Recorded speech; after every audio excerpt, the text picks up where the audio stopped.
तो hello guys, welcome to Skynomics academy. मेरा नाम है मोहम्मद वसी और आज हम बेटा स्टार्ट कर रहे हैं ज्योग्राफी का डे 3। ठीक है। जो हमने हिस्ट्री सिविक्स के क्वेश्चन पढ़े थे उसमें से ज्यादातर क्वेश्चंस आए थे, तो पॉसिबिलिटी है कि कल के पेपर में भी ये क्वेश्चंस जरूर आए। तो स्टार्ट करते हैं और ये क्वेश्चंस आप लोग बहुत ध्यान से पढ़ना। ठीक है, तो स्टार्ट करते हैं फर्स्ट क्वेश्चन से। क्या कह रहा है? What grade of iron ore is mostly mine in India, name two leading iron ore producing state. ठीक है, अब कौन कौन से दो यूज होते हैं इंडिया में ज्यादातर आयरन ओर? तो सबसे पहले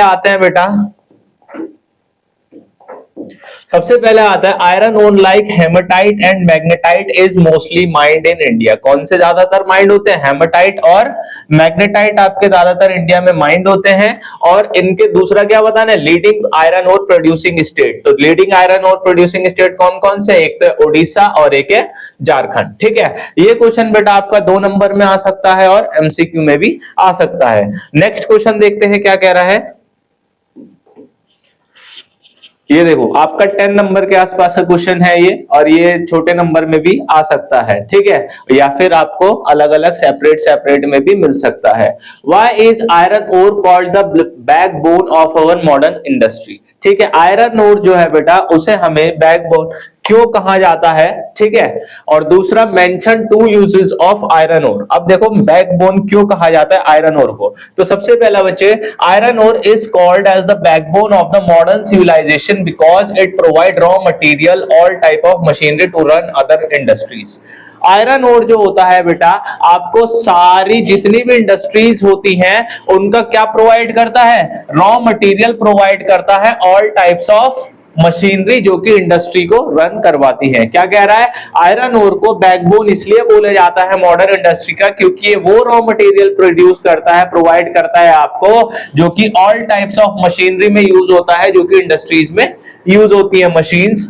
this sector has helped in the generation of several small scale industries supporting power, transport and communication industries in India. और क्या कह रहा है बच्चे? ये जो सेक्टर है, ठीक है, help the generation of several small scale industry. ठीक है, ये जो सेक्टर है ये आपका स्मॉल स्केल इंडस्ट्री में मदद करता है। कैसे मदद करता है? By supporting power, transport, communication industries in India. पहला पॉइंट क्लियर हो गया। दूसरा क्या कह रहा है? Mention 2 uses of iron ore. Iron ore के हमें 2 यूजेस बताने हैं। सबसे पहला, the primarily use of iron ore 98% is to make steel. मतलब जितना भी स्टील बनाया जाता है बेटा 98% में क्या होता है? आपका आयरन ओर होता है। और रिमेनिंग का 2% is used in various other application such as for certain types of steel, magnets, auto parts and catalyst. मतलब 98% तो आपका स्टील बनाने में यूज होता है, बाकी का 2% आपकी अलग अलग चीजें बनाने में यूज होता है। ठीक है, क्लियर हो गया। नेक्स्ट क्वेश्चन पे चलते हैं। नेक्स्ट क्वेश्चन क्या कह रहा है बच्चे? Give two reason why the cotton textile industry has developed in Mumbai. बहुत ही ज्यादा इंपॉर्टेंट क्वेश्चन है। क्या 2 रीजन हो सकते हैं कि कॉटन टेक्सटाइल इंडस्ट्री जो है बेटा मुंबई के अंदर डेवलप्ड है? ठीक है, तो पढ़ो जरा इस क्वेश्चन को।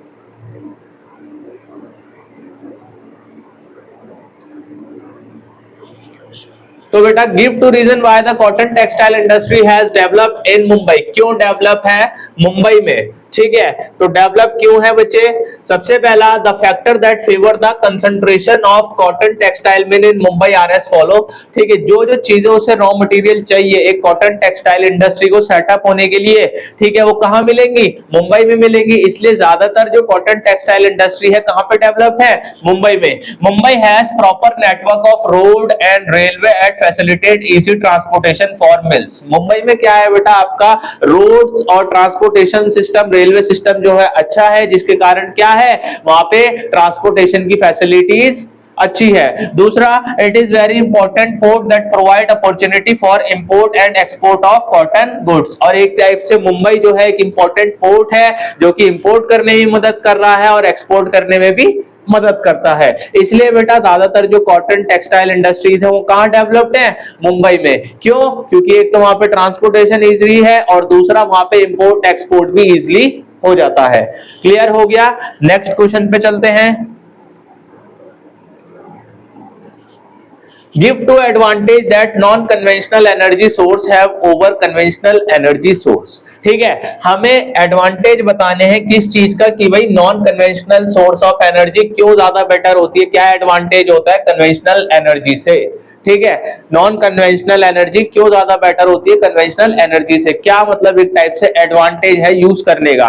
तो सबसे पहला टू एडवांटेजेस की अगर हम बात करें, दे आर एनवायरमेंटली फ्रेंडली, मतलब ये जो होती है बेटा आपकी non conventional source of energy जो होता है ये आपका एनवायरमेंट फ्रेंडली होता है, because they do not release harmful gases, क्योंकि ये हार्मफुल, अब जैसे जो आपका कन्वेंशनल सोर्स ऑफ एनर्जी जो होता है बेटा वो आपका हार्मफुल गैसेस, जब भी हम उन्हें यूज करेंगे तो हार्मफुल गैसेस वो क्या करते हैं, रिलीज करते हैं, जिसके कारण पॉल्यूशन वगैरह बढ़ता है। इसलिए non conventional source of energy में क्या होता है बेटा, एक तो ये इको फ्रेंडली होती है, एनवायरमेंटल फ्रेंडली होती है, और ये हार्मफुल गैसेस रिलीज नहीं करती जैसे आपका कन्वेंशनल सोर्स ऑफ एनर्जी करती हैं जब एनर्जी जनरेट करते हैं। समझ आया, जब एनर्जी जनरेट करते हुए जो कन्वेंशनल सोर्स ऑफ एनर्जी होता है आपका हार्मफुल गैसेस प्रोड्यूस करता है, लेकिन non conventional source of energy harmful gases produce नहीं करता। दूसरा point, they are virtually inexhaustible. ठीक है, मतलब वर्चुअली इनएग्जॉस्टेबल है एंड सस्टेनेबल, मतलब ये जल्दी से खत्म भी नहीं होएगा, जल्दी से एग्जॉस्ट भी नहीं होएगा, और सस्टेनेबल का मतलब क्या, आगे आने वाली जो जनरेशन है वो भी इन्हें यूज कर पाएंगी, unlike conventional source of energy which are limited in quantity. और लेकिन कन्वेंशनल सोर्स ऑफ एनर्जी क्या है बेटा, लिमिटेड है।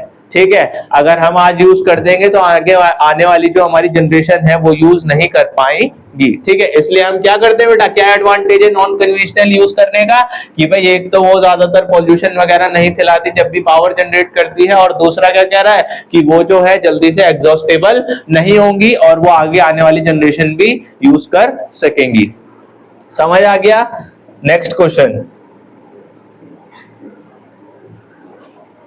State one important use of bauxite as a raw material. ठीक है, एक इंपॉर्टेंट यूज बताना है बॉक्साइट का। Name one state where bauxite is found, कहां पे बॉक्साइट जो है मिलेगा। Name an industry which use limestone as raw material, बहुत इंपॉर्टेंट क्वेश्चन है, घुमा फिर आगे आ सकता है या फिर सिंपली आपका एमसीक्यू में भी आ सकता है।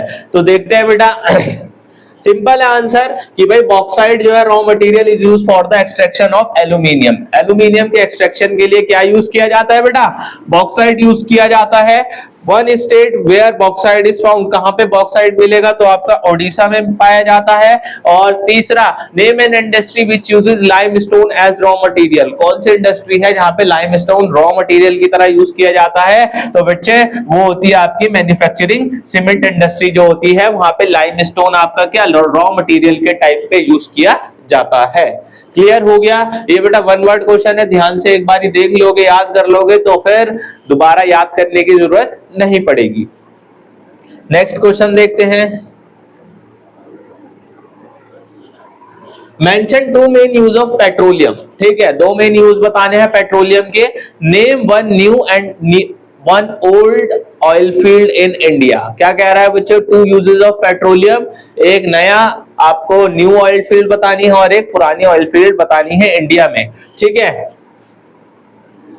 तो बेटा सबसे पहले देखते हैं, it is use, two main uses क्या क्या रहेंगे, it is used as a fuel, भाई जाहिर सी बात है पेट्रोल है, फ्यूल के तौर पे तो यूज होता ही है।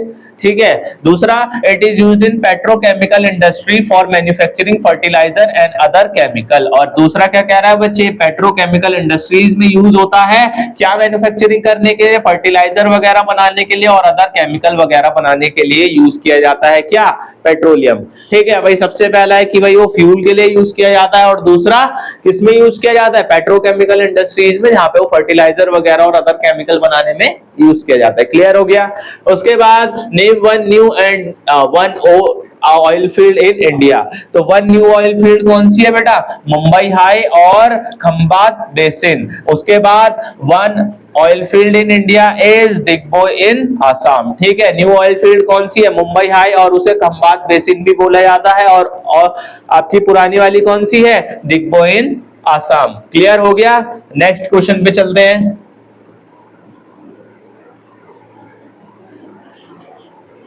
Mention two advantages of using natural gas over petroleum. क्या एडवांटेज है बेटा नेचुरल गैस यूज करने का पेट्रोलियम के ठीक है अलावा name an area where natural gas is found, और कौन सा एरिया है बेटा जहां पे नेचुरल गैस जो है आपको मिलेगा। अब देखो इधर नेचुरल गैस के क्या क्या फायदे हैं। सबसे पहला बच्चे natural gas is a cleaner fuel. क्या है ये? एक टाइप से क्लीनर फ्यूल है। It is less harmful to the environment that petroleum as it is has less carbon dioxide emission. अब देखो क्या कह रहा है बेटा, पेट्रोलियम से ज्यादा नेचुरल गैस इसलिए यूज करनी चाहिए क्योंकि वो क्या होती है, लेस हार्मफुल होती है एनवायरनमेंट के लिए, और पेट्रोलियम से कम वो कार्बन डाइऑक्साइड एमिट करती है। मतलब पेट्रोल में ज्यादा आपका क्या रहेगा, कार्बन डाइऑक्साइड होता है पेट्रोलियम में, और नेचुरल गैस में कम कार्बन डाइऑक्साइड होता है। दूसरा, it can easily store and transfer through pipelines. ये आराम से आपका स्टोर हो जाएगा और पाइपलाइंस के थ्रू ट्रांसफर हो जाएगा। An area where natural gas is found is Mumbai. और कहां पे नेचुरल गैस फाउंड होता है बेटा? सबसे ज्यादा नेचुरल गैस कहां फाउंड होता है आपका? मुंबई में। क्या पूछ रहा था? Name an area where natural gas is found, तो Mumbai is the area where natural gas is found. Next question पे चलते हैं।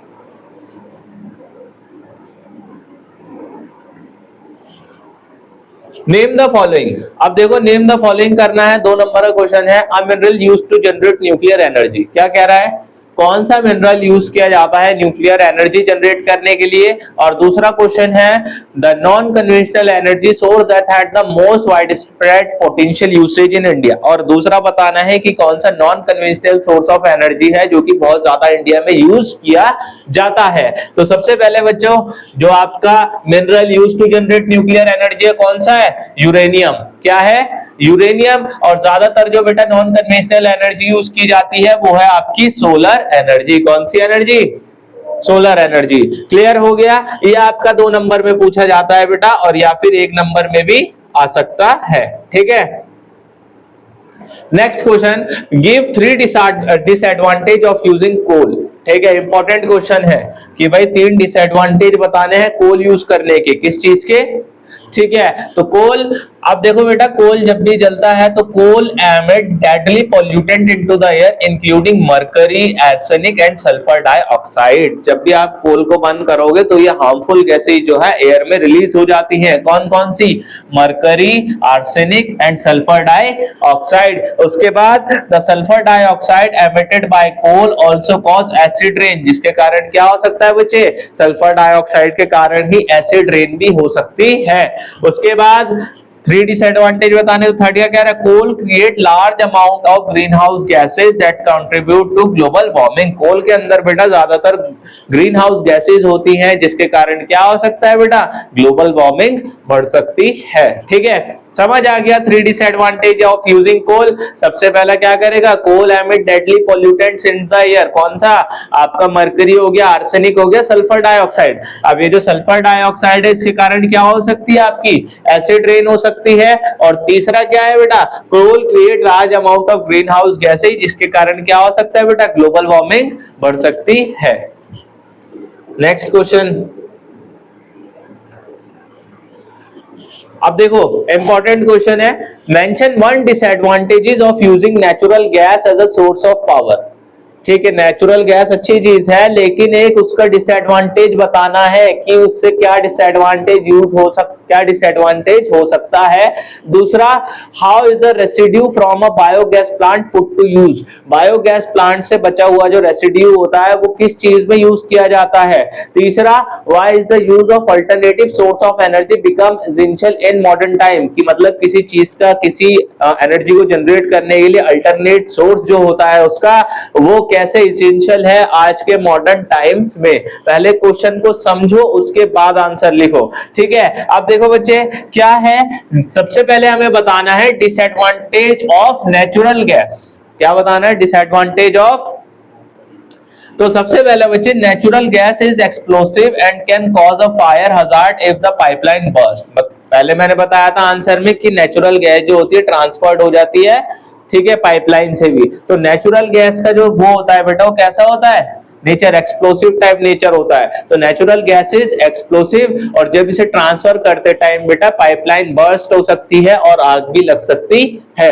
दूसरा, हाउ इज द रेसिड्यू, ठीक है, from a biogas plant put to use. ये जो रेसिड्यू होता है बायोगैस प्लांट का, इसे हम कैसे यूज कर सकते हैं। तो the residue left out in the biogas plant is slurry.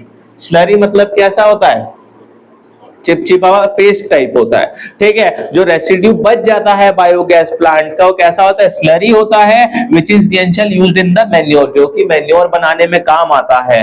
तो क्या यूज होता है बेटा इसका रेसिड्यू का, हम लोग उसे मैन्योर में कन्वर्ट कर देते हैं, ठीक है। तीसरा क्वेश्चन क्या था, why is the use of alternative source of energy becoming essential in modern time, ठीक है। अल्टरनेट सोर्स ऑफ एनर्जी जो है बेटा वो आज के टाइम पे क्या है, essential, becoming essential in modern time, ठीक है। क्यों क्यों ये अल्टरनेट सोर्स ऑफ एनर्जी क्यों इतना मतलब मॉडर्न टाइम्स के लिए एसेंशियल है। तो सबसे पहला बच्चे, as the consumption of energy grows the population depend more and more on fossil fuel. अब देखो जैसे जैसे पॉपुलेशन इंडिया की बढ़ रही है या किसी भी कहीं की भी पॉपुलेशन बढ़ रही है, लोग किसके ऊपर डिपेंड हो रहे हैं, फॉसिल फ्यूल के ऊपर। अब फॉसिल फ्यूल जैसे आपका क्या हो गया बेटा, कोल हो गया, ऑयल हो गया, गैस हो गया, day by day, thus there is a need to use alternative source of energy। अगर हम इन्हीं के ऊपर डिपेंड रहेंगे जो आपके मेन सोर्स ऑफ एनर्जी है, तो एक टाइम ऐसा आएगा कि ये खत्म हो जाएंगे और इन्हें रिन्यू होने में मिलियंस ऑफ ईयर लगते हैं। कोल वगैरह को रिन्यू होने के लिए कितने मिलियंस ऑफ ईयर्स लगते हैं, पेट्रोल वगैरह को। तो इसलिए हमें इनका बेटा जैसे जैसे पॉपुलेशन बढ़ रही है हमारे पास इनके अल्टरनेट सोर्स ऑफ एनर्जी भी होने चाहिए। इसलिए जो ज्यादातर है क्या है बेटा, अल्टरनेट सोर्स ऑफ एनर्जी जो है एसेंशियल है आज के टाइम पे। वरना क्या होगा, पॉपुलेशन बढ़ रही है, जब हम लोग अगर main source of energy use कर लेंगे तो वो एक टाइम ऐसा आएगा खत्म हो जाएगा। समझ आ गया, क्लियर हो गया। Next question,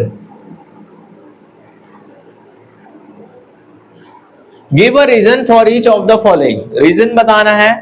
Odisha has benefit greatly from the Hirakud project. Odisha को किससे बेनिफिट हुआ है, हीराकुंड प्रोजेक्ट से। Copper is used to make electric wire, क्यों।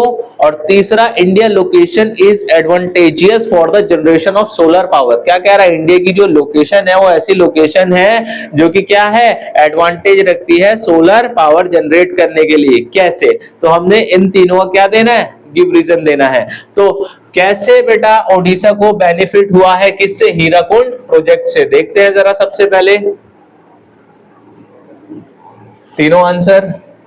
अब देखो, Odisha is benefit from Hirakud project as water from the Hirakud dam is used in various industries. मतलब ये जो हीराकुंड डैम है बेटा, ये जो बनाया गया है, इससे क्या हो रहा है कि जो पानी है, वाटर है, जो ओडिशा की आपकी क्या इंडस्ट्रीज है वहां पे यूज किया जा रहा है। जैसे आपका mineral processing and thermal power plants वगैरह में। तो ऐसे हीराकुंड प्रोजेक्ट से ओडिशा को क्या मिला है, एक टाइप से बेनिफिट मिला है। दूसरा, कॉपर को वायर में क्यों यूज किया जाता है, क्यों, क्योंकि बेटा copper is a good conductor of heat and electricity. Copper क्या है, good conductor of heat and electricity है। So it is extremely useful in refrigeration utensil and in wires. और ये वायर्स की जगह रेफ्रिजरेशन वगैरह में भी यूज होता है, यूटेंसिल्स वगैरह में भी यूज होता है। अब इंडिया की लोकेशन एडवांटेजियस कैसे है सोलर पावर जनरेशन के लिए, तो देखो, India location is advantageous for the generation of solar power as the country receive adequate solar radiation from 300 clear and sunny days. India के पास जो बेटा क्या आ रही है, एक टाइप से सोलर रेडिएशन आ रही है, कितने, 300 क्लियर एंड सनी डेज से आ रही है। India is located north of equator. India कहां पड़ता है, इक्वेटर के नॉर्थ में, which help to increase the amount of sunlight because sunlight fall directly on the equator, जिसके कारण यहाँ भी एडिकेट सनलाइट आती रहती है। क्योंकि क्या रहता है, इक्वेटर के ऊपर क्या होता है, सूरज होता है, ठीक है, और सूरज ऊपर होता है। और इंडिया की लोकेशन किधर है, इक्वेटर के नॉर्थ में पड़ती है, जिसके कारण उसे भी ठीक ठाक अमाउंट का जो सनलाइट है वो मिलता रहता है, किसे, इंडिया को। इसलिए इंडिया के पास एडवांटेज है, वो सोलर एनर्जी का यूज कर सकते है, सोलर पावर यूज अच्छे से होता है। समझ आ गया, ठीक है।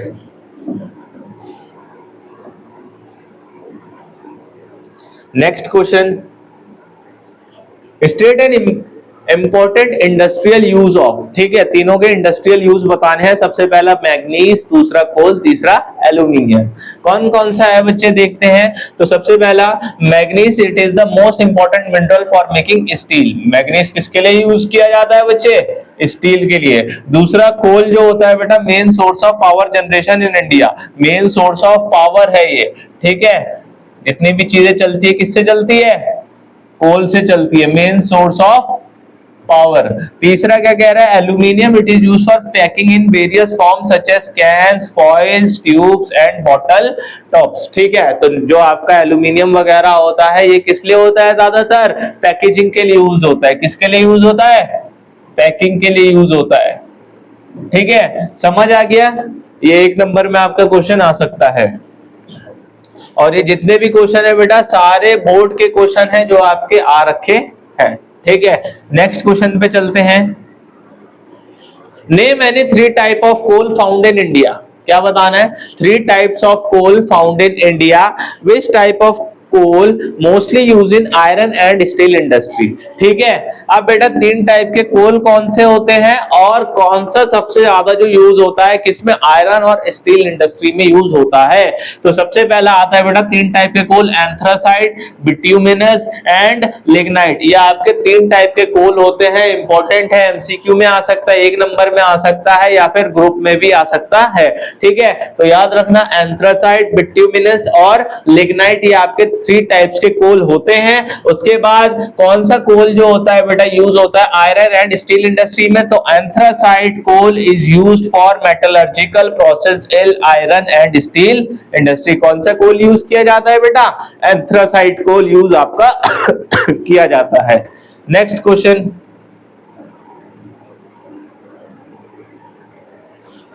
Name the following. ठीक है, नेम द फॉलोइंग बताना है, आईसीएससी 2016 का ये क्वेश्चन है कि भाई largest coal field of India.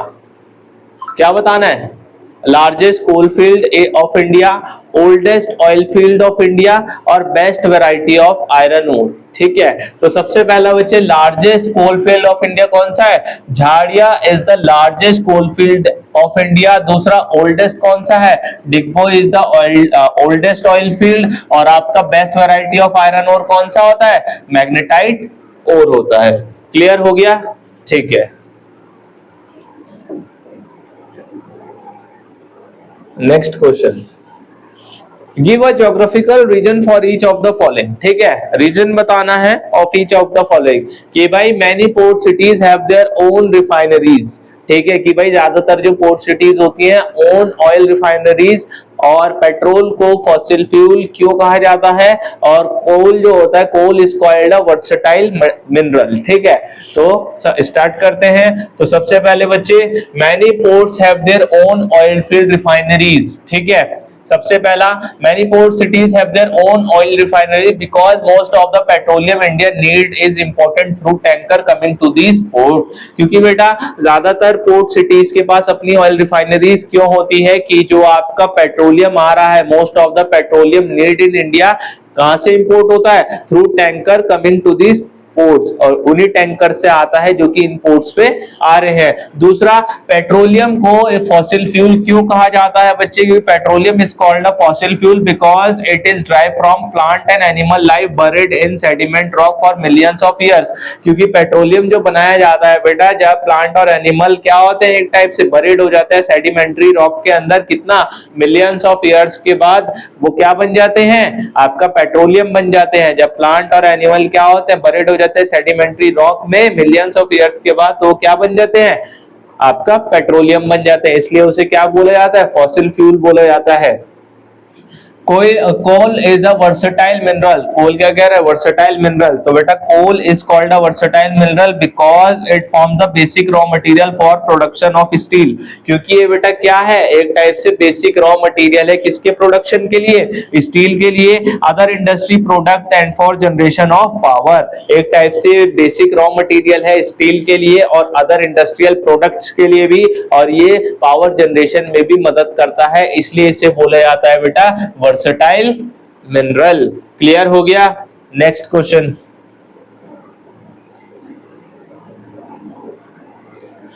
क्या है, why should waste management be practice in every school. क्यों ये जो बेटा वेस्ट मैनेजमेंट है हर स्कूल में प्रैक्टिस होनी चाहिए।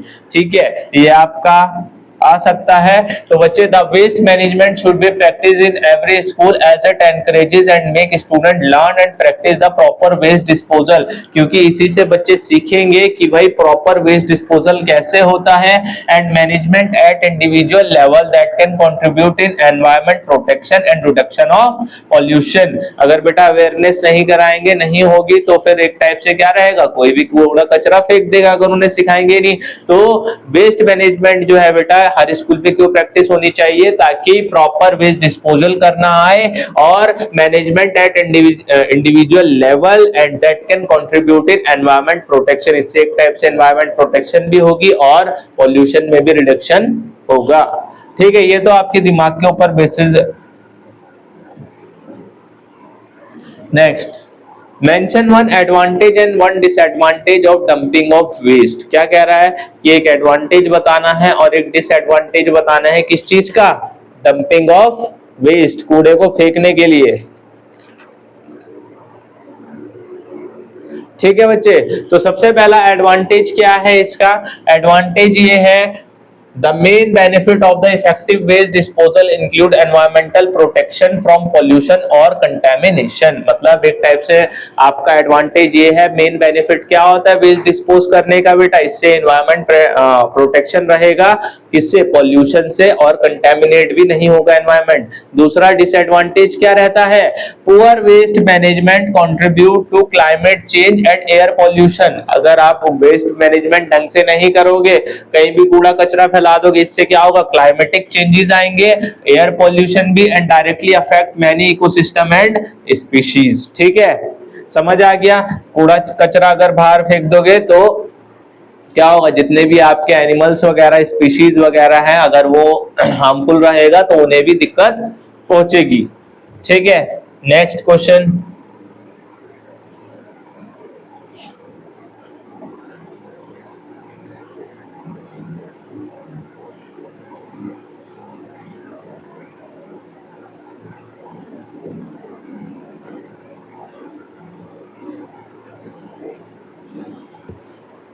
नेक्स्ट क्वेश्चन क्या है, segregation considered a safe method of waste disposal. सबसे सेफ मेथड जो रहता है बेटा वो क्या रहता है, वेस्ट डिस्पोजल का सेग्रीगेशन। सेग्रीगेशन मतलब क्या होता है बच्चे, कि अलग अलग करना कूड़े को, ठीक है, सेग्रीगेट करना। तो सेग्रीगेशन क्या है बच्चे, कि एक टाइप से segregation is considered a safe method of waste disposal. It is due to the fact that in this method waste is segregate into different categories. मतलब वेस्ट जो रहेगा बेटा डिफरेंट कैटेगरीज में बांटा जाएगा। भाई सूखा कूड़ा एक तरफ, गीला कूड़ा एक तरफ, बायोडिग्रेडेबल एक तरफ, और नॉन बायोडिग्रेडेबल एक तरफ। ठीक है, कैन डिस्पोज अकॉर्डिंगली, और फिर उसे उसी टाइप से क्या करेंगे, डिस्पोज करेंगे। इसलिए सेग्रीगेशन जो है बेटा आपका एक सेफ मेथड माना जाता है, किसके लिए, वेस्ट डिस्पोजल के लिए। क्लियर हो गया। नेक्स्ट क्वेश्चन,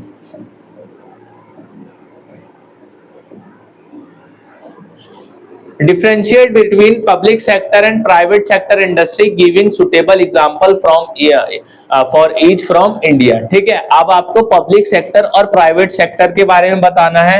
तो पब्लिक सेक्टर क्या होता है बेटा, it is owned and controlled by the government. ठीक है, ये जो पब्लिक सेक्टर इंडस्ट्रीज होती है आपके, इसे कंट्रोल कौन करता है, गवर्नमेंट कंट्रोल करती है, चाहे स्टेट की हो या फिर सेंट्रल की हो। एग्जाम्पल में आता है बेटा oil India, railways, GAIL and BHEL, ये सब आपकी क्या है, पब्लिक सेक्टर इंडस्ट्री है। दूसरा उसके बाद आता है बेटा प्राइवेट सेक्टर इंडस्ट्री। जैसे प्राइवेट सेक्टर इंडस्ट्री होती है बेटा, ये प्राइवेट ग्रुप ऑफ पीपल या फिर इंडिविजुअल इन्हें कंट्रोल करता है। इन्हें कौन कंट्रोल करता है, सरकार, और इन्हें प्राइवेट या फिर इंडिविजुअल, प्राइवेट ग्रुप मिलकर जो इंडस्ट्री बनाएंगे या फिर इंडिविजुअल जो रहेगा। एग्जाम्पल टिस्को, रिलायंस, विप्रो, बिरला मिल्स, ये सब क्या है बेटा, इनके एग्जाम्पल है। एक नंबर में पूछा जा सकता है और 2 नंबर में भी पूछा जा सकता है। Next question, give 2 ways in which cotton textile industry important for India। ये जो कॉटन टेक्सटाइल इंडस्ट्री है ये इंपॉर्टेंट कैसे है इंडिया के लिए। तो बेटा सबसे पहले it provide employment to huge section of population. ज्यादातर लोगों को क्या मिला है बेटा, इससे कारोबार मिला है, प्रोवाइड एम्प्लॉयमेंट मिला है। दूसरा इससे क्या हो रहा है हमारे पास, लॉट ऑफ फॉरेन एक्सचेंज, क्या हो रहा है, फॉरेन एक्सचेंज हो रहा है। ठीक है भाई, जैसे जाहिर सी बात है, जो कंट्री से क्या होता है, एक्सपोर्ट होके बाहर जाता है, बाहर की जो बाहर बड़ी इकोनॉमी का जो पैसा आता है, इससे भी क्या हो रहा है, हमारे पास फॉरेन एक्सचेंज हो रहा है। ठीक है, उसके बाद नेक्स्ट क्वेश्चन। ठीक है, give two which in which petrochemical industry is important for India. Petrochemical industry जो है बेटा क्यों इंपॉर्टेंट है इंडिया के लिए, ये दूसरी उससे ही पूछा जा सकता है। Mention two reason for the development of petrochemical industry in India, कि भाई क्यों जरूरी है और क्यों, क्या रीजन है ये डेवलप हो रही है इंडिया में। तो सबसे पहला बच्चे, पेट्रोकेमिकल इंडस्ट्री जो होता है आपका, ठीक है, two major reason for the development of the petrochemical industry in India are as follow. सबसे पहला, raw material is easily available. पेट्रोकेमिकल इंडस्ट्री के लिए रॉ मटेरियल इजीली अवेलेबल मिल जाएगा। और दूसरा, cheaper product are produce on a large scale. इसमें क्या रहता है बेटा, चीपर प्रोडक्ट, आपके सस्ते प्रोडक्ट बनाए जाते हैं जिससे कि वो जल्दी जल्दी सोल्ड आउट वगैरह हो जाते हैं। ठीक है, नेक्स्ट क्वेश्चन।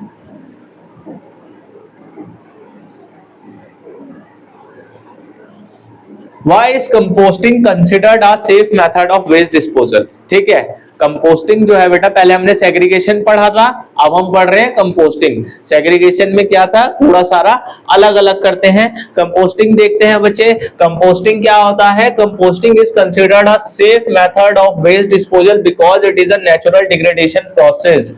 ये क्या है, एक टाइप से नेचुरल डिग्रेडेशन प्रोसेस है बच्चे, जिसमें biodegradable material are decomposed by microbe and converted into manure. ये बेटा एक टाइप से कंपोस्टिंग जो होता है नेचुरल प्रोसेस होता है। इसमें क्या रहेगा, बायोडिग्रेडेबल जो आपका मटेरियल होता है, वेस्ट होता है, वो डिकम्पोज किया जाता है माइक्रोब से। ठीक है, और उसे कन्वर्ट करने के बाद क्या बना दिया जाता है, मैन्योर बना दिया जाता है।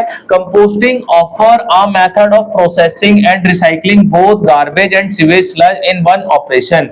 कंपोस्टिंग बेटा एक मेथड है जो कि आपका प्रोसेस भी करता है, प्रोसेसिंग भी करवा देता है और चीजों की रिसाइकलिंग भी करवा देता है, चाहे वो गार्बेज हो या फिर सीवेज हो।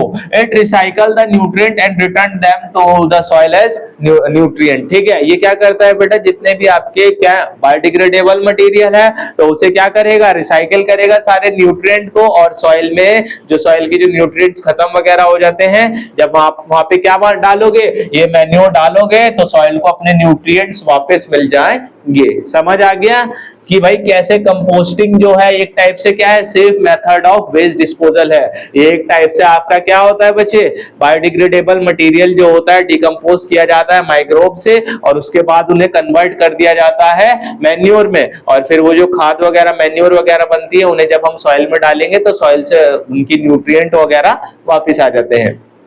क्लियर हो गया। Next question, What are the basic industries? ठीक है, give one example of basic industry in India, कि भाई बेसिक इंडस्ट्री क्या होती है, आपको उसका एग्जांपल बताना है।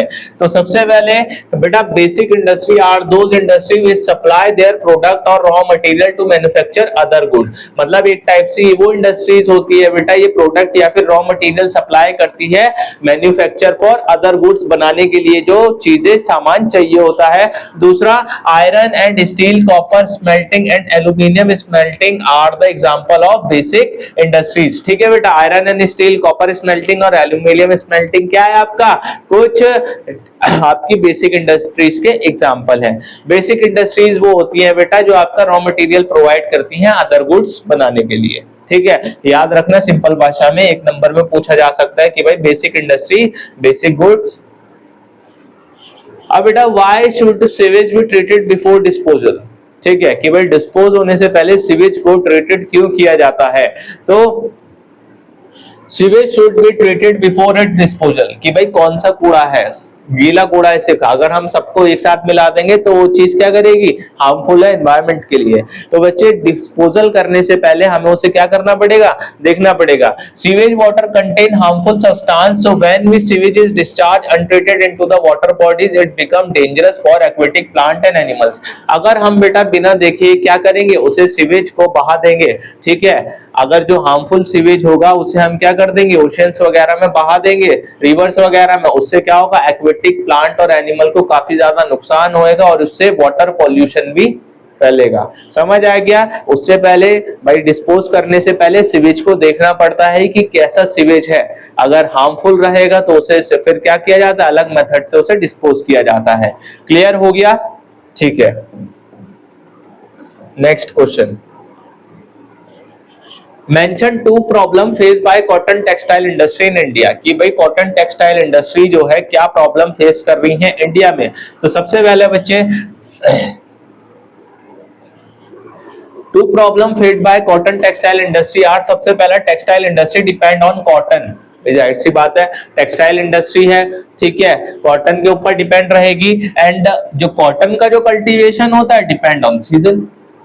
भाई कॉटन टेक्सटाइल इंडस्ट्री है तो किसके ऊपर डिपेंड रहेगी, कॉटन के ऊपर डिपेंड रहेगी। कॉटन क्या एक टाइप से क्रॉप ही तो है जो उगाया जाता है। तो एंड इट इज कल्टीवेशन, उसकी जो कल्टीवेशन रहेगी कॉटन की कैसी रहेगी, depend on season which create a problem for availability. अगर उस हिसाब का आपका क्लाइमेटिक कंडीशंस वगैरह नहीं होगा तो कॉटन नहीं उग पाएगी, जिसके कारण क्या होगा भाई कमी आएगी कॉटन में। दूसरा, Indian textile industry is not as modern compare to those of developed countries. India की जो बेटा टेक्सटाइल इंडस्ट्री है इतनी मॉडर्न नहीं है जो आज जैसे आपके डेवलप्ड कंट्रीज में है।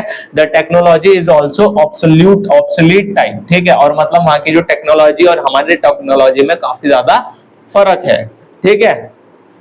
ये क्वेश्चन आपका देखो कितनी बार आ रखा है, 2018 में आया, 16 में आया, 2006 में आया, 2004 में आया। इंपॉर्टेंट क्वेश्चन है, ठीक है, 4 बार ये क्वेश्चन बोर्ड में आ रखा है, ठीक है। Next question, how can waste be reused, जो वेस्ट है आपका कैसे रीयूज्ड होता है, explain with the help of example, ठीक है। तो देखते हैं बेटा, सबसे पहला क्या है, the best option to reduce solid waste all together is to reuse as many items as possible, कि भाई जितना भी सॉलिड वेस्ट होता है जो बार बार रीयूज हो सकता है उसे रीयूज कीजिए।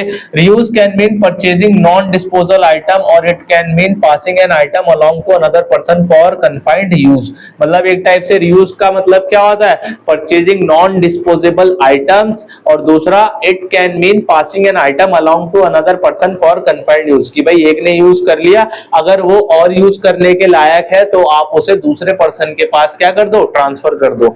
दूसरा, instead of using paper towel to clean the house one can use a washable rag, ठीक है भाई, कि भाई अगर आपको क्या करना है, पेपर टॉवल से अपने घर को क्लीन करना है तो उसकी जगह आप वॉशेबल रैग ले सकते हैं। And instead of throwing out old cloth और toy pass to them to needy people, क्या कह रहा है कि भाई जैसे तुम्हारे सपोज कोई कपड़े वगैरह थे वो बिल्कुल नए हैं और आप उन्हें यूज नहीं कर सकते तो उन्हें नीडी पीपल को आप दे सकते हो। कपड़े हो गए, खिलौने हो गए जो कि यूज हो सकते हैं आगे जाकर, ठीक है, समझ आ गया। तो ऐसे क्या कर सकते हैं हम बेटा, रीयूज कर सकते हैं चीजों को।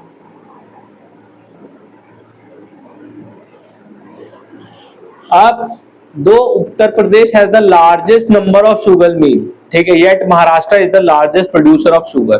क्या कह रहे हैं, उत्तर प्रदेश में सबसे ज्यादा शुगर मिल है लेकिन उसके बावजूद भी महाराष्ट्र को बोला जाता है लार्जेस्ट प्रोड्यूसर ऑफ शुगर, ठीक है। क्यों बोला जाता है जस्टिफाई करना है।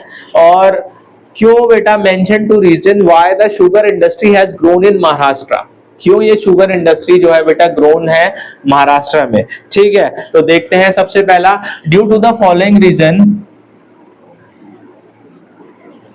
ठीक है। रीजन, महाराष्ट्र को बेटा लार्जेस्ट प्रोड्यूसर ऑफ शुगर कहा जाता है, लेकिन सबसे ज्यादा जो बेटा शुगर मिल है वो आपके कहाँ है, उत्तर प्रदेश में है। तो सबसे पहला बच्चे, sugar mill in Maharashtra are managed by cooperatives which are more efficient in production of sugar. अब यहाँ की जो शुगर मिल है बेटा ज्यादातर कोऑपरेटिव सोसाइटी लोग, मतलब कोऑपरेटिव जो होते हैं वो मैनेज करते हैं। अब दूसरा क्या कह रहा है, the soil, higher temperature, good amount of rainfall, irrigation and frost free growing season are best suited for geographical condition which are found in Maharashtra.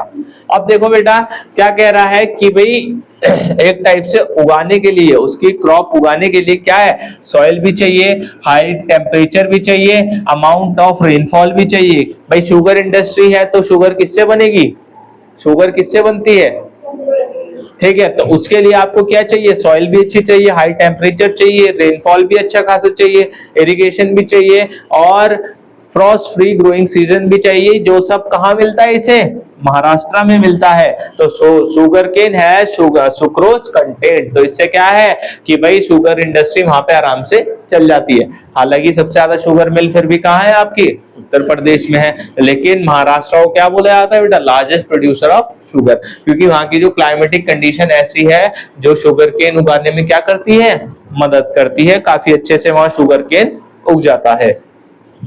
Next question, ठीक है, डिफाइन द टर्म्स, कंपोस्टिंग क्या होता है और ओपन डंपिंग क्या होता है। ठीक है, तो कंपोस्टिंग जो होता है बेटा ये आपका बायोलॉजिकल प्रोसेस होता है। ठीक है, कैसा होता है, बायोलॉजिकल प्रोसेस होता है in which micro organism mainly fungi and bacteria decompose biodegradable और organic waste in the presence of oxygen.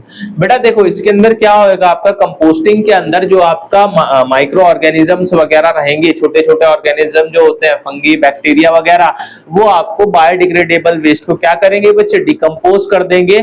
ठीक है, किसकी प्रेजेंस में, ऑक्सीजन की प्रेजेंस में। ठीक है, various waste like leaves, twigs, grass, fruit peel, vegetable peel etcetera dump into the pit. जितने भी आपके क्या होता है, हरी सब्जियां कचरा वगैरह होता है, जितने भी आपके फ्रूट पील होते हैं, जैसे बनाना पील वगैरह हो गया, आपकी ग्रासेस वगैरह होती हैं, इन्हें क्या एक गड्ढे में डाला जाता है एंड देन कवर्ड, और फिर उसे कवर्ड कर दिया जाता है।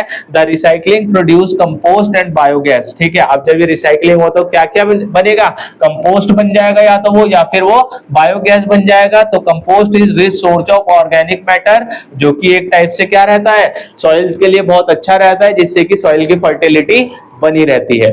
समझ आ गया कंपोस्टिंग क्या होता है बच्चे, ये एक बायोलॉजिकल प्रोसेस होता है जिसमें क्या रहता है, माइक्रो ऑर्गेनिजम्स क्या करेंगे बच्चे, बायोडिग्रेडेबल वेस्ट को डिकम्पोज कर देंगे। बायोडिग्रेडेबल वेस्ट को, बायोडिग्रेडेबल वेस्ट क्या होता है, जैसे आपके घर की जो वेस्ट होते हैं, जैसे बनाना पील वगैरह हो गया, ठीक है, आपकी ग्रास वगैरह हो गई, फ्रूट पील वगैरह हो गया, और आपका वेजिटेबल पील वगैरह क्या करेंगे, एक गड्ढे में डाल दिया जाएगा। उसके बाद क्या करेंगे, उस गड्ढे को कवर अप कर दिया जाएगा, तो वो क्या बन जाएगा बेटा, आपका ऑर्गेनिक मैटर बन जाएगा। ठीक है, बायोगैस बन जाएगा या फिर कंपोस्ट बन जाएगा। समझ आ गई कंपोस्टिंग। नेक्स्ट क्वेश्चन क्या कह रहा है भाई, ओपन डंपिंग क्या होता है। ओपन डंपिंग से ही आपको पता चल रहा है बेटा कि भाई ओपन डंपिंग खुले में जो कचरा वगैरह फेंक देते हैं। It refers to uncovered area, क्या कह रहा है, uncovered areas that are used to dump solid waste और ऑफ ऑल काइंड, कि मतलब सारे ऑफ ऑल काइंड का सॉलिड वेस्ट यहाँ फेंका जाता है।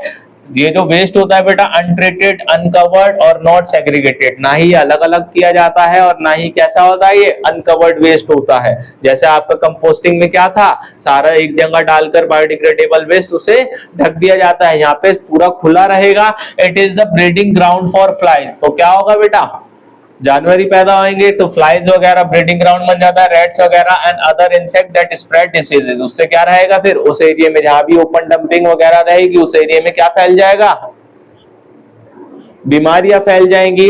ठीक है, और उसके बाद बेटे जब वहां पे रेन वाटर वगैरह क्या करेगा, जब भी वहां पे बारिश वगैरह होगी तो rain water run off from these lump contaminate nearby land water and air thereby spreading disease. जितना भी मतलब जब पानी का बहाव वगैरह आएगा, बारिश वगैरह होगी, तो वो जो कूड़ा रहेगा बह बह के कहीं जाएगा, जैसे आपका किसी के घरों के आगे जाएगा, वाटर में जाएगा और एयर को भी क्या करेगा, एक टाइप से दूषित करेगा। ठीक है, तो ये ओपन डंपिंग होती है आपकी। नेक्स्ट क्वेश्चन क्या कह रहा है, the iron and steel industry constitute the backbone of modern industrial economy. ठीक है, आयरन और स्टील इंडस्ट्री जो है बेटा एक टाइप से क्या कर रही है, ये बैकबोन है मॉडर्न इंडस्ट्रियल की, मॉडर्न इंडस्ट्री की। गिव टू रीजंस, क्यों ये जो आयरन और स्टील इंडस्ट्री है ये बैकबोन है आपका मॉडर्न इंडस्ट्री की। तो सबसे पहले देखते हैं क्यों है भाई, क्योंकि the iron and steel industry constitute the backbone of modern industrial economy because of the following reasons. सबसे पहला, most of the important industries such as automobile, locomotive, railway track, shipbuilding, machine and tool and manufacture of defense equipment depend on iron and steel industry. बेटा जितने भी आपकी important industry है सब में किसका यूज होता है, आयरन और स्टील का होता है। जैसे आपका ऑटोमोबाइल इंडस्ट्री हो गया, लोकोमोटिव इंडस्ट्री हो गया, रेलवे ट्रैक वगैरह हो गए, डिफेंस इक्विपमेंट वगैरह वगैरह हो गए, सब में किसका, आयरन और स्टील का यूज होता है, इसलिए उसे बैकबोन बोला जाता है। The production and consumption of iron and steel is one of the most significant measure of the level of industrialization and economic growth of a country. अब बेटा ये जो प्रोडक्शन जो हो रहा है और इनका जो कंजप्शन हो रहा है आयरन और स्टील का, ये क्या है, ये बहुत ही अच्छा सिग्निफिकेंट मेजर है एक मतलब इंडस्ट्री के लिए, ठीक है। और इससे क्या हो रही है, इकोनॉमिक ग्रोथ भी हो रही है किसकी, कंट्री की। समझ आ गया, इसलिए इसे बोला जाता है बेटा इंडस्ट्रियल इकोनॉमी। नेक्स्ट क्वेश्चन,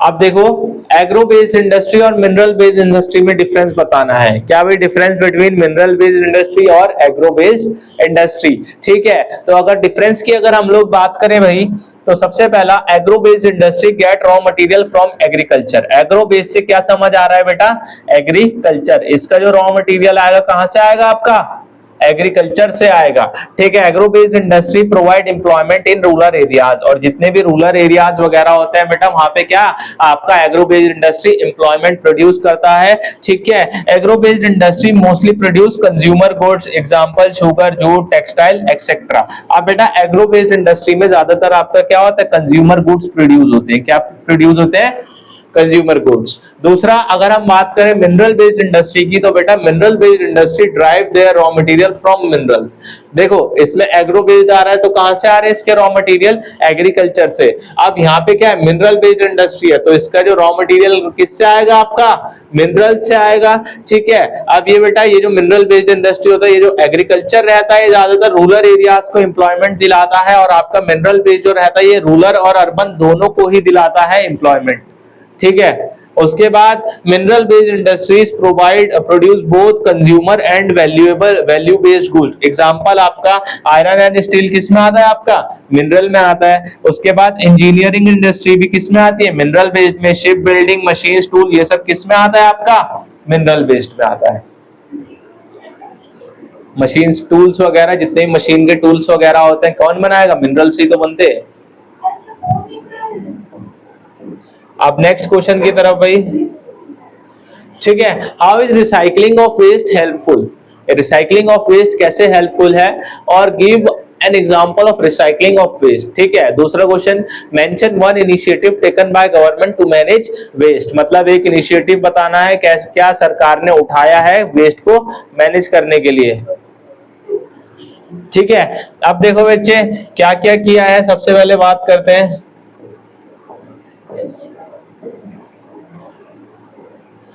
अब देखो recycling help in the protection of the environment, भाई जाहिर सी बात है रिसाइकल कर रहे हो आप चीजों को, तो ये क्या कर रहा है, protection the environment in reducing air, land, water and soil pollution. क्या कर रहा है बेटा, ये रिड्यूस कर रहा है एयर, वाटर और लैंड पोल्यूशन को, और आपकी एनर्जी भी सेव कर रहा है। Example use of reusable bag instead of plastic bag. भाई जाहिर सी बात है प्लास्टिक जो होता है मिलियंस ऑफ ईयर्स के बाद भी क्या रहता है, सेम ही रहता है, वो आपको डिस्पोज नहीं हो पाता। तो इसकी जगह हमें क्या यूज करने चाहिए भाई, रियूजेबल बैग्स यूज करने चाहिए। एक इनिशिएटिव क्या लिया सरकार ने टू मैनेज वेस्ट, तो कौन सा लिया है, Swachh Bharat mission is the initiative taken by the government to manage waste, ठीक है।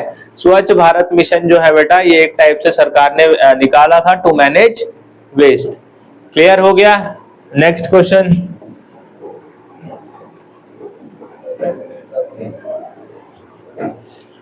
ठीक है। How can recycling of waste help in reducing waste, explain with, ये तो सेम ही है।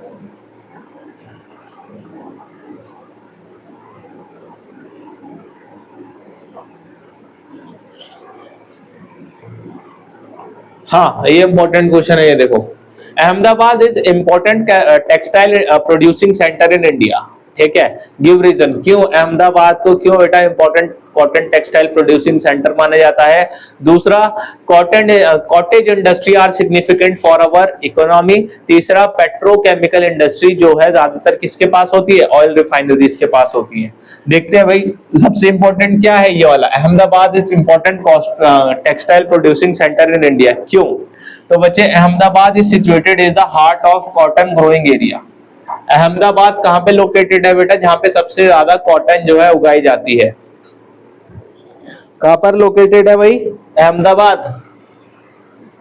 गुजरात। अब बेटा अहमदाबाद जो है कहाँ पे सिचुएटेड है? Heart of cotton growing area, ठीक है। तो अहमदाबाद जो है बच्चे कहाँ पे है? जहाँ पे सबसे ज्यादा कॉटन उगाई जाती है। Hence the major raw material is easily available. भाई जाहिर सी बात है कॉटन टेक्सटाइल इंडस्ट्री के लिए क्या चाहिए? कॉटन चाहिए। तो कॉटन अहमदाबाद में बहुत इजीली अवेलेबल है। The humid climate is ideal for spinning and weaving.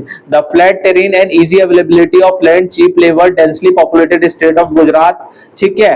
अब देखो क्या रहता है बेटा, यहाँ का जो एरिया है कैसा है आपका? फ्लैट एरिया है, बिल्कुल ठीक है। एक होता है पहाड़ी एरिया और एक होता है फ्लैट एरिया। तो यहाँ का जो एरिया है फ्लैट है, जिससे कि यहाँ पे क्या है? अवेलेबिलिटी ऑफ लैंड भी है, और दूसरा क्या है? यहाँ पे डेंसली पॉपुलेटेड स्टेट है, बहुत ज्यादा पॉपुलेशन है, तो यहाँ पे चीप लेबर भी आपको मिल जाएगी। And Maharashtra are suitable for the establishment of cotton mills here.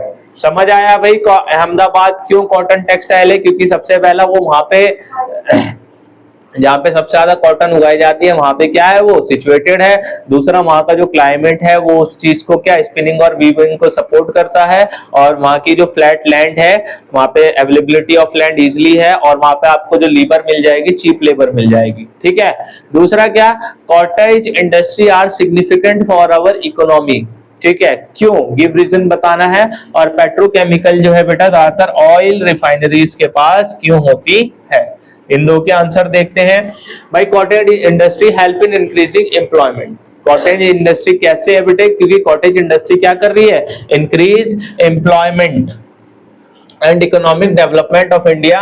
These improve the growth of the country by increasing urban and rural growth. इससे क्या हो रहा है बेटा? एक तो एम्प्लॉयमेंट मिल रहा है और दूसरा कंट्री की ग्रोथ भी हो रही है, रूरल में भी और अर्बन में भी, ठीक है। They also created self employment and reduce unemployment. एक टाइप से अनएम्प्लॉयमेंट को हटा रहा है।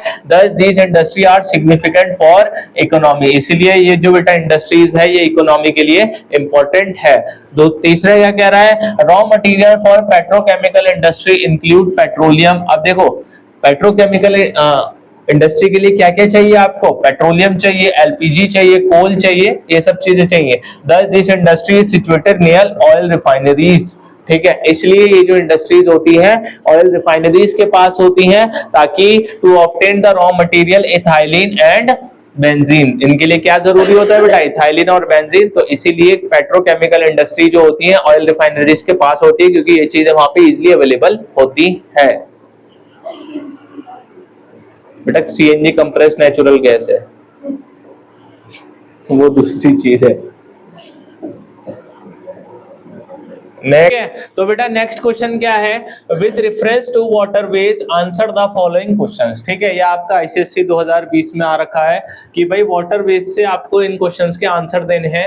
तो सबसे पहला क्या होता है? Mention two advantage of inland water transport. Inland water transport का मतलब क्या रहेगा बेटा? जो रिवर्स वगैरह में जो ट्रांसपोर्ट होता है, ठीक है, जो आपका बैराग वगैरह में ट्रांसपोर्ट रहता है, जो आपका रिवर्स वगैरह में, कैनाल्स वगैरह में जो एक से दूसरी जगह जाते हैं, ठीक है। इसमें आपका सी ओशियंस वगैरह में वाटरवेज नहीं होता। तो इनलैंड वाटर ट्रांसपोर्ट के दो बताने हैं। और why is inland water transport not well develop in India? और ये जो इनलैंड है मतलब इंडिया के अंदर अंदर का जो ट्रांसपोर्ट है ये इतना डेवलप्ड क्यों नहीं है? तो सबसे पहला बच्चे टू एडवांटेज क्या है? It is suitable for heavy and bulky goods to transport from one region to another, ठीक है। ये one country to another country के लिए नहीं होता बेटा, ये रीजन टू रीजन के लिए होता है। तो ये बेटा ये जो सुटेबल रहता है किसका? हैवी और बल्की गुड्स के लिए। जब आप मतलब भारी सामान या फिर कोई चीज ज्यादातर लेकर जाओ तो ये किसके लिए? उनके लिए बेटर रहता है। दूसरा, rivers are the only means of transport in thick forested area of heavy rainfall. और बेटा जहाँ पे क्या रहता है? हैवी रेनफॉल वगैरह होती है, जहाँ पे एवरग्रीन फॉरेस्ट वगैरह होते हैं, तो वहाँ पे किससे जा सकते हो आप? रिवर से जा सकते हो। तो river are the only means of transport, ठीक है। तो ये होगा इसके दो एडवांटेज। अब दूसरा क्वेश्चन क्या था बच्चे कि इनलैंड वाटर ट्रांसपोर्ट जो है वेल डेवलप्ड क्यों नहीं है इंडिया में? तो सबसे पहला बेटा areas of water transport is restricted. दूसरा क्या रहा है, areas of water transport is restricted, it provide access to limited areas. ये जो आपका इनलैंड वाटर है बेटा, इनलैंड वाटर ट्रांसपोर्ट जो है ये खाली कुछ ही एरियाज में, लिमिटेड एरियाज में ही एक्सेस है इसका, ठीक है। हर जगह ये क्या है, हर जगह मतलब आप इससे नहीं जा सकते, ये क्या है, रेस्ट्रिक्टेड है। दूसरा कह रहा है it demand long travelling hours which tend to make people ill. अब देखो बेटा जब आप रिवर वगैरह के थ्रू जाते हो तो इससे क्या रहता है कि आपके जो ट्रैवलिंग आवर वगैरह है वो बढ़ जाता है, जिसके कारण तबीयत खराब वगैरह भी हो सकती है। इसलिए लोग ज्यादातर क्या रहता है, ये वेल डेवलप नहीं है। एक तो टाइम कंज्यूमिंग भी हो रहा है, दूसरा तबीयत खराब वगैरह भी लोग क्या है, बीमार पड़ सकते हैं। नेक्स्ट क्वेश्चन,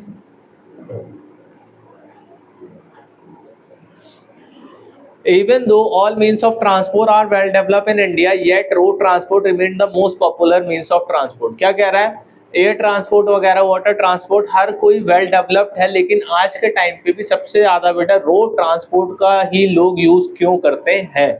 तो सबसे पहला, और ये क्वेश्चन अलग अलग टाइप में भी आ सकता है। देखो आईसीएसई 2020 का क्वेश्चन है, roadways are always considered more important than any another means of transport, ठीक है। और तीसरा क्या हो सकता है, roadways are important means of transport in India, give reason. तो बेटा ये क्वेश्चन जो है, एक क्वेश्चन आपका 3 पार्ट में आ सकता है, इसमें आ सकता है 3 पार्ट में आ सकता है, लेकिन इनका आंसर एक ही रहेगा। तो थोड़ा ध्यान से आप देखो बच्चे, roadways are always considered more important than any another means of transport. क्यों, क्योंकि it is more suitable for short distance travel and it is connect small villages toward where means of transport can not reach. अब देखो बेटा, ये जो आपका road transport होता है ये आपका शॉर्ट डिस्टेंस के लिए सुटेबल रहता है, ठीक है। और ये आपका जब रोड टू रोड आप जाओगे तो छोटे छोटे विलेजेस वगैरह भी, टाउन्स वगैरह भी पड़ेंगे, जो कि कोई और वाटरवे नहीं कर सकता। एयरवेज से आपको जहाँ जाना है आप सीधा वहां पहुंचोगे, ठीक है। लेकिन आपका रोड से क्या रहेगा कि एक टाइप तो ये सुटेबल है छोटे रूट्स के लिए, शॉर्ट डिस्टेंस के लिए, और दूसरा it connect small villages and toward where means of transport can not reach, जहां पे अलग अलग टाइप के जो मींस ऑफ ट्रांसपोर्ट होते हैं, वाटरवेज, एयरवेज, नहीं पहुंच सकते। दूसरा it save cost of transportation, ठीक है। आपका रोड से क्या रहेगा, रोडवेज से आप इजीली मतलब इतनी कॉस्ट वगैरह नहीं लग पाएगी और आप one station to another station पहुंच जाओगे, और ये टाइम कंज्यूमिंग नहीं होता, जो सबसे मेन चीज होती है, ठीक है। Next question, give 2 ways in which rail transport is useful for the people of India. कि भाई रेल ट्रांसपोर्ट जो होता है, रेलवेज, ठीक है, are useful for people of India, क्यों। अब देखो बेटा, रेल ट्रांसपोर्ट की अगर हम बात करें तो सबसे पहला it help us in conducting various activity like business, sight seeing, pilgrimage, ठीक है। ये जो होता है बेटा, ये इससे हम अलग अलग एक्टिविटीज कर सकते हैं, बिजनेस वगैरह भी कर सकते हैं रेल ट्रांसपोर्ट से, साइट सीइंग वगैरह और पिलग्रिमेज वगैरह भी। और दूसरा it help people to connect their families from far away and transport the good over long distance। अब जो बेटा रेल ट्रांसपोर्ट होता है, जब आपकी फैमिली क्या दूर दूर रहती है तो ये कनेक्ट करने में मदद करता है, और दूसरा क्या होता है कि भाई दूर तक ये आपके गुड्स वगैरह भी ले जा सकता है, ठीक है। नेक्स्ट क्वेश्चन क्या कह रहा है कि भाई mention 2 reason why more people use railways than airways. क्यों लोग ज्यादातर रेलवे का यूज करते हैं एयरवेज से ज्यादा। तो सबसे पहला बच्चे, मोर पीपल यूज रेलवेज, ठीक है। The railway serve as the cheapest mode of transport. सबसे पहली बात क्या रहती है बच्चों कि ये चीपेस्ट मोड ऑफ ट्रांसपोर्ट है। दूसरा, the railways connect the hinterland to the mega cities of India. अब जो रेलवेज होती है बेटा, ठीक है, ये क्या होता है, हिंटरलैंड्स मतलब एक टाइप से अंदर ही अंदर जो है लैंड्स को कनेक्ट करती है, जो आपकी मेगा सिटीज है इंडिया की, ठीक है। एयरवेज क्या होती है आपका, जो डायरेक्टली क्या रहती है, एक से दूसरी जगह जहां आपको जाना है वहीं आपको पहुंचाएगी। ये लैंड वगैरह के जैसे जैसे रेलवे होता है कनेक्ट करते हुए चलता है, ये वैसा कनेक्ट करके नहीं चलती।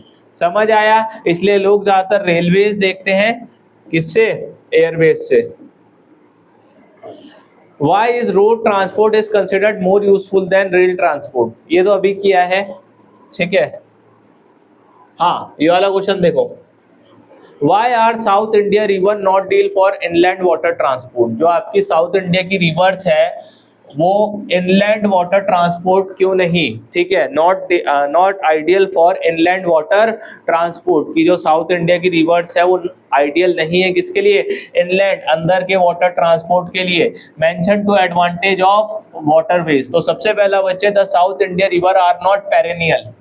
पेरेनियल का मतलब क्या होता है,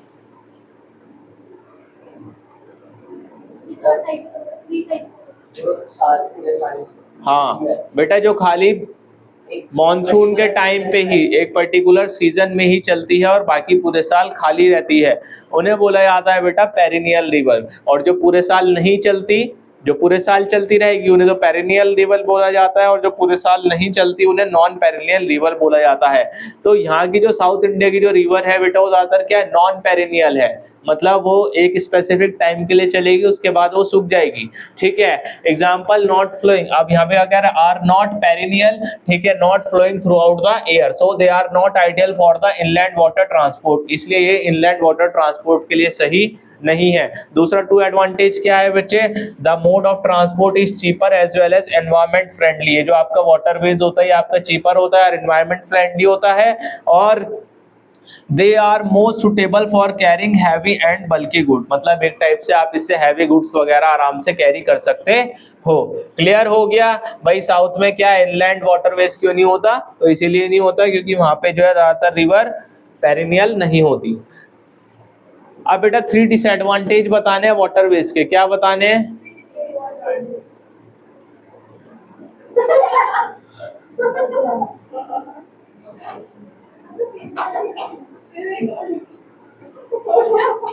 अब देखो बेटा 3 डिसएडवांटेज क्या क्या है। सबसे पहला two disadvantage of the waterways, the south India river are not parallel, वो तो पहले वाला ही है, हाँ ये रहा। अब देखो बच्चे, it is slow means of transport, ये जो वाटरवेज है कैसा है, स्लो मीन्स ऑफ ट्रांसपोर्ट है,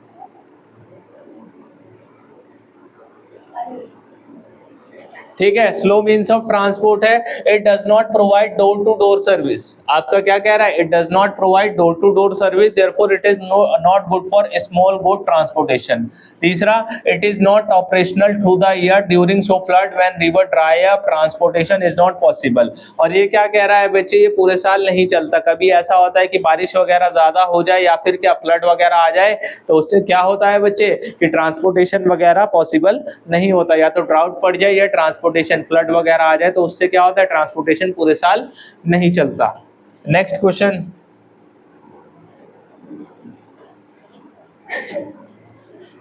roadways is not well develop in north east India, roadways जो है बेटा नॉर्थ ईस्ट इंडिया में वेल डेवलप नहीं है, क्यों। और दूसरा, railways are under the public sector.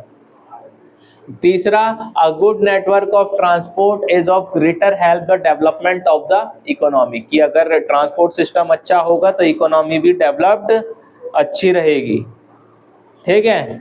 उसके बाद सबसे पहले बच्चे देखते हैं question, roadways is not well develop in north east, क्यों बच्चे, because this region is hilly area, कैसा एरिया रहेगा यहाँ पे, हिली एरिया में जहाँ पे रेलवे ट्रैक वगैरह बिछाना बहुत ज्यादा मुश्किल होता है, which has undulating topography. दूसरा क्या कह रहा है बच्चे, railways are under the public sector, तो रेलवेज पब्लिक सेक्टर के अंडर में क्यों आता है, तो railways are manage by the public sectors of the government, as the government has the majority of the share in the railway sector, the public sector companies are involved with the development and expansion of the railways। क्या कह रहा है भाई, railway जो है ज्यादातर manage किया जाता है पब्लिक सेक्टर के द्वारा, of the public sector of the government, as the government has a majority of the share of railway sector, क्योंकि गवर्नमेंट के पास मेजॉरिटी सेक्टर होता है रेलवेज का, उसके शेयर ज्यादा होता है, और पब्लिक सेक्टर कंपनीज जो रहती है आर इन्वॉल्व विद डेवलपमेंट और एक्सपेंशन ऑफ द रेलवेज, और पब्लिक सेक्टर जो रहती है बेटा, पब्लिक सेक्टर कंपनी जहाँ पे इन्वॉल्व रहती है डेवलपमेंट के लिए और एक्सपेंशन ऑफ द रेलवेज। तीसरा क्या कह रहा है बच्चे, अ good network of transport is of great help for the development of the economy, कि भाई अच्छा ट्रांसपोर्ट रहेगा, अच्छा गुड नेटवर्क रहता है तो क्या करता है बच्चे, डेवलपमेंट होती है उससे इकोनॉमी में,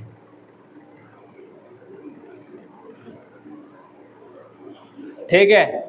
तो बेटा देखो कैसे एक रेलवे की वजह से, ट्रांसपोर्ट सिस्टम गुड होने की वजह से कंट्री में क्या रहेगा, डेवलपमेंट रहता है, इकोनॉमी में डेवलपमेंट होता है। तो अ good network of transport is of great help for the development of the economy because it can broader the market of goods. ठीक है, एक टाइप से गुड्स के लिए यहाँ पे मार्केट बढ़ जाती है। It can also easy movement for raw material, raw material easily transport हो सकता है, इंपोर्ट हो सकते हैं, एक्सपोर्ट हो सकते हैं, फ्यूल्स वगैरह आराम से आ जा सकता है और इक्विपमेंट वगैरह भी आराम से आ जा सकता है to the place of production easy, जिसके कारण क्या रहता है बच्चे, इजीली इंपोर्ट एक्सपोर्ट रहेगा तो बाहर की कंट्रीज भी यहाँ के बिजनेस कर सकती है और यहाँ की कंट्रीज, यहाँ के लोग भी बाहर जाके बिजनेस कर सकते हैं।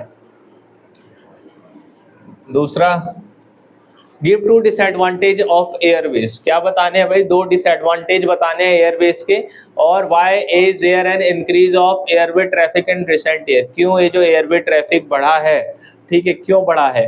तो सबसे पहला बच्चे डिसएडवांटेज क्या है कि इट प्रोवाइड कॉस्टली सर्विस, ठीक है, इट प्रोवाइड कॉस्टली सर्विस और it depend greatly on weather condition. Weather condition खराब होएगा तो फ्लाइट लेट भी हो जाती है, ठीक है, या फिर रद्द भी हो जाती है। दूसरा क्या कह रहा है, कैंसिल। दूसरा क्या कह रहा है बच्चे, increase of air traffic in recent year, air traffic. तो there is an increase of air traffic in recent year due to economic and demographic growth and the emergence of low cost airlines that offer holiday package at cheaper rate. क्या कह रहा है बच्चों, क्यों आपका air traffic बढ़ा है, economic and demographic growth. इससे क्या रहता है कि कुछ कंपनीज ऐसी होती है जो लो कॉस्ट में ही आपको पूरा एरोप्लेन का पैकेज दे देती है, मतलब एयरवेज का पैकेज दे देती है, जिससे ज़्यादातर लोग क्या प्रेफर करते हैं कि भाई एयरवेज से ही जाना है, तो इसके कारण एयर ट्रैफिक भी बढ़ा है।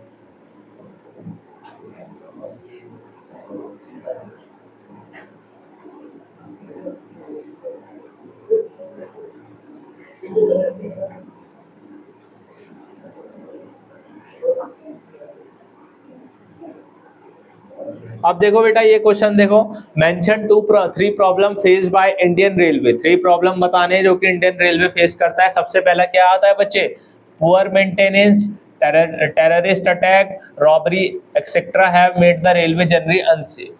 क्या क्या हो रहा है, पुअर मेंटेनेंस, दूसरा टेररिस्ट अटैक, या फिर रॉबरी, चोरी चकारी वगैरह जो चलती है, छोटे मोटे जेब कतरे जो घूमते रहते हैं, ठीक है, ये सब क्या कर रहे हैं, रेलवे को अनसेफ कर रहे हैं। दूसरा, most of the bridge were constructed long ago and maintenance expensive and difficult.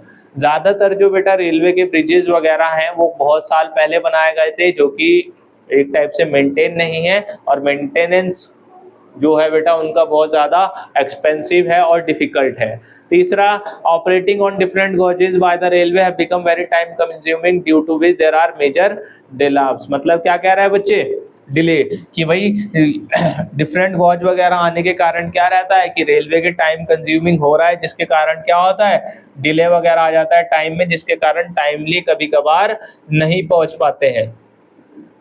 Next question, अब देखो ये इंपॉर्टेंट क्वेश्चन है, व्हाट इज गोल्डन क्वाड्रिलेटरल, ठीक है, mention two economic benefit of it. ठीक है, गोल्डन क्वाड्रिलेटरल होता क्या है और इसके दो इकोनॉमिक बेनिफिट बताने हैं।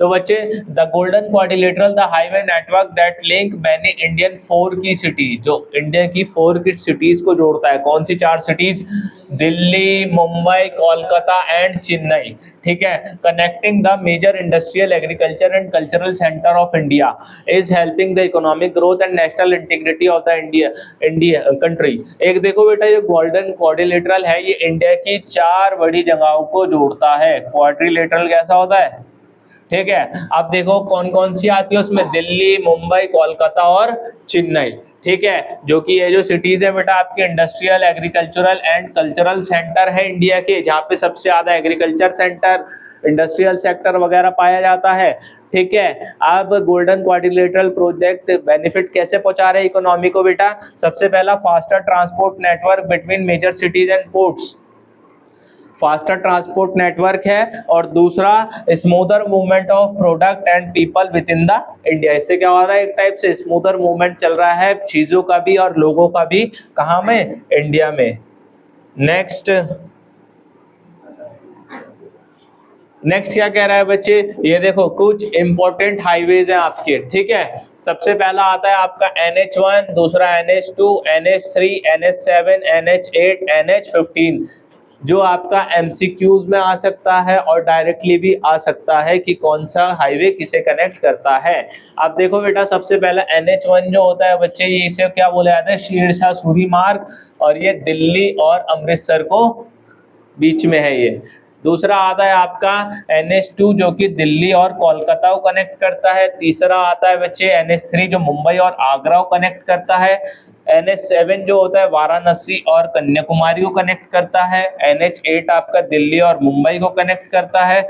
और NH15 आपका किसका, समाखिलाई इन गुजरात विद पठानकोट इन पंजाब को ज्वाइन करता है।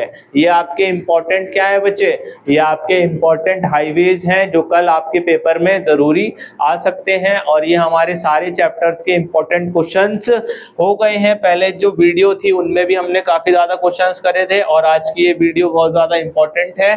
तो आज के लिए इतना ही, मिलते हैं आप पेपर के बाद, ठीक है। कमेंट्स में बताना पेपर कैसा आया था, तब तक के लिए थैंक यू।